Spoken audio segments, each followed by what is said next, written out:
Bienvenidos a su canal NEDA en Ginecología y Obstetricia. Antes de comenzar el video de hoy, quiero invitarlos a que se suscriban a mi canal, le den likes a nuestros videos. Recuerden que este trabajo lo hacemos con mucho cariño para todos ustedes. El día de hoy vamos a continuar hablando acerca de lo que es el parto respetado.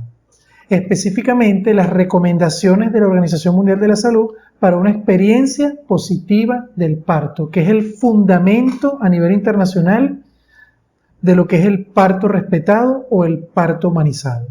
El seguir estas recomendaciones nos garantizarán que la mujer tendrá una experiencia positiva durante todo el proceso del parto y del nacimiento de su bebé. Estas recomendaciones engloban lo siguiente. En primer lugar, las vamos a clasificar o a dividir en la atención durante todo el trabajo de parto y nacimiento. En segundo lugar, el periodo de dilatación. En tercer lugar, periodo expulsivo. En cuarto lugar, el alumbramiento. En quinto lugar, la atención al recién nacido. Y por último, la atención de la mujer durante el nacimiento. Entonces, vamos a comenzar una a una enumerando las recomendaciones. Con respecto a la atención durante todo el trabajo de parto y el nacimiento, vamos a tener, en primer lugar, atención respetuosa de la maternidad.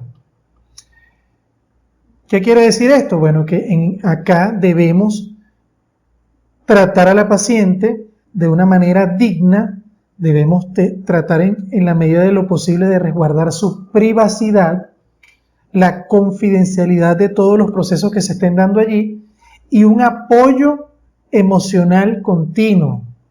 No solamente se trata de realizar el procedimiento médico o medicalizar el proceso, como ya lo hemos visto, sino darle un apoyo emocional a la paciente. Esto es totalmente recomendado. En segundo lugar, se debe tener una comunicación efectiva. Debemos utilizar métodos simples, es decir, hablarle a la paciente y los familiares de una manera sencilla que nos puedan entender, adaptado a su condición sociocultural, que permitan que ellos entiendan lo que le estamos explicando, de tal manera que puedan seguir de una manera adecuada los procesos fisiológicos del trabajo de parto y el parto. Esto está totalmente recomendado. La tercera recomendación es acompañamiento durante el trabajo de parto y por supuesto durante el parto, durante todo ese proceso. La mujer tiene el derecho de decidir que una persona, sea familiar, sea su esposo, esté a su lado acompañándola durante todo el proceso de lo que es su trabajo de parto y lo que es el nacimiento de su bebé. Esto es una medida totalmente recomendada. La cuarta recomendación es la continuidad en la atención. Y aquí, como ya les había mencionado, tiene mucho que ver lo que es la red ambulatoria o el programa de parteras, matronas o dulas, en el cual se acompaña a la paciente inclusive antes de la concepción, durante todo el proceso del embarazo, trabajo de parto, inclusive posterior a este. Esto es una recomendación específica de acuerdo al contexto, es decir, va a depender de cada nación, de la forma como se maneje el sistema de salud de cada nación, el que se pueda aplicar esta recomendación. Ahora vamos a entrar en lo que es el periodo de dilatación. Vamos a ver las recomendaciones específicas para este periodo. Y así tenemos que la quinta recomendación es definiciones de la fase latente y activa del periodo de dilatación. Y esto es muy importante porque aquí vamos a contrastar un poquito con lo que son las definiciones generales al respecto, y tenemos que la Organización Mundial de la Salud, con la finalidad de que la mujer tenga una experiencia positiva del parto, establece como la dilatación límite 5 centímetros de dilatación. ¿Qué quiere decir esto? Que desde que la mujer inicia con contracciones uterinas más o menos regulares y llega al punto de los 5 centímetros de dilatación, hasta allí debemos considerar fase latente. Después de los 5 centímetros, cuando inician las 3 contracciones en 10 minutos de manera regular, A partir de este momento vamos a definir lo que es la fase activa. Esto es muy importante, contrasta con aquellos 3 centímetros que nos explicaba el doctor Friedman. Recuerden que tenemos un video al respecto. Esto es un concepto totalmente recomendado. La sexta recomendación es la duración del periodo de dilatación. Y aquí también va a contrastar con aquellos conocimientos clásicos de Friedman. Y así tenemos que la Organización Mundial de la Salud establece que la duración estándar de la fase latente es muy variable entre cada mujer. Y no debemos tomar aquello de que obligatoriamente tiene que durar 20 horas máximo en la primigesta, 14 horas máximo en una paciente multípara. No, estos conceptos no deben ser así. Inclusive la duración puede ser mayor. Esto debemos tomarlo en cuenta y no debemos participar o de alguna manera tomar acciones en mujeres que este periodo sea mayor a las 20 horas. Esto es importante tenerlo en cuenta. Y en segundo lugar, la fase activa generalmente no excede las 12 horas en la primigesta y las 10 horas en multípara. Estos son conceptos totalmente recomendados. ¿Qué quiere decir esto? Que en el caso de la fase activa, sí debemos ya, y recuerden que la fase activa comienza, según estas recomendaciones, a los 5 centímetros de dilatación, no debe exceder las 12 horas en la primigesta y no debe exceder las 10 horas en la multípara. Ok, con respecto al progreso del periodo de dilatación, tenemos la séptima recomendación y es que ese umbral de velocidad de dilatación de 1 centímetro por hora que generalmente nos enseñaban de manera clásica, no es recomendado el emplearlo como un estándar para ver la progresión del trabajo de parto. Inclusive, la Organización Mundial de la Salud establece que la curva de alerta del partograma no debemos utilizarla de manera dogmática porque no es precisa. Existe mucha variación con respecto a la velocidad de dilatación, motivo por el cual la curva de alerta del partograma no debemos emplearla de manera dogmática porque no es precisa. Esto es algo que no se recomienda, es decir, utilizar la curva de alerta. La octava recomendación, que también tiene que ver con la progresión del periodo de dilatación, es que la velocidad mínima de 1 centímetro por hora durante toda la fase activa no debe ser indicador de rutina para la intervención quirúrgica. Es decir, que porque la paciente no siga estrictamente esta velocidad mínima, independientemente, bueno, vámonos a cesárea. No, esto es una conducta no recomendada. Seguimos con la progresión del periodo de dilatación y así tenemos que el uso de intervenciones médicas para acelerar el trabajo de parto y el nacimiento antes del umbral de los 5 centímetros no es recomendado. Es decir, mientras la paciente no entre en fase activa, no es recomendado el uso de ningún tipo de medicamento, llámese oxitocina, ningún otro tipo de medida para que la paciente entre en trabajo de parto, a menos que exista una indicación médica, por ejemplo, llámese una ruptura prematura de membranas, entre otras. La 10ª recomendación es la política de ingreso a sala de partos. Y así tenemos que se debe demorar el ingreso hasta que inicie la fase activa. Es decir, debemos ingresar a la paciente a sala de parto con 5 centímetros de dilatación. Y esto es fundamental porque si ingresamos a la paciente antes y esa fase latente es muy variable, la paciente puede pasar mucho tiempo en sala de parto pensando que está en trabajo de parto, aumentando su ansiedad, pensando en que el trabajo no avanza, en que las dilataciones no avanzan, y esto aumenta la probabilidad de que se pueda complicar el proceso natural del parto, inclusive que la paciente termine yendo a cesárea producto de esto. Por supuesto, esto va a ser una recomendación en función del contexto, ya que va a depender de cada centro de salud y de las condiciones de cada una de las pacientes que esto se pueda dar como tal. Pero que podamos ingresar a la paciente a los 5 centímetros de dilatación, estableciendo previamente que es una evolución o que es una paciente que tiene una evolución normal de un trabajo de parto es la recomendación.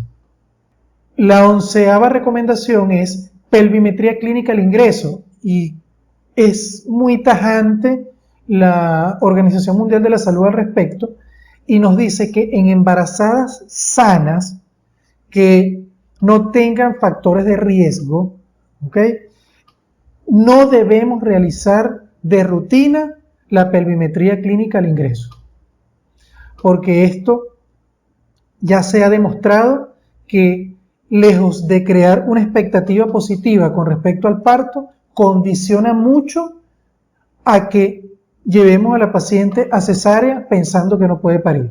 Entonces, la Organización Mundial de la Salud no recomienda la pelvimetría clínica al ingreso. Por supuesto, pacientes embarazadas sanas que no tienen factores de riesgo, generalmente debemos omitir este procedimiento. Con respecto a la evaluación de rutina del bienestar fetal en el ingreso durante el trabajo de parto, aquí tenemos la 12ª recomendación, y es que el monitoreo fetal en embarazadas sanas no es recomendado. Es decir, lo que es la utilización del tocodinamómetro, la monitorización fetal estresante, no debe ser empleada de rutina para todas las pacientes embarazadas. Por supuesto, estos son procedimientos que deben emplearse cuando existen indicaciones precisas.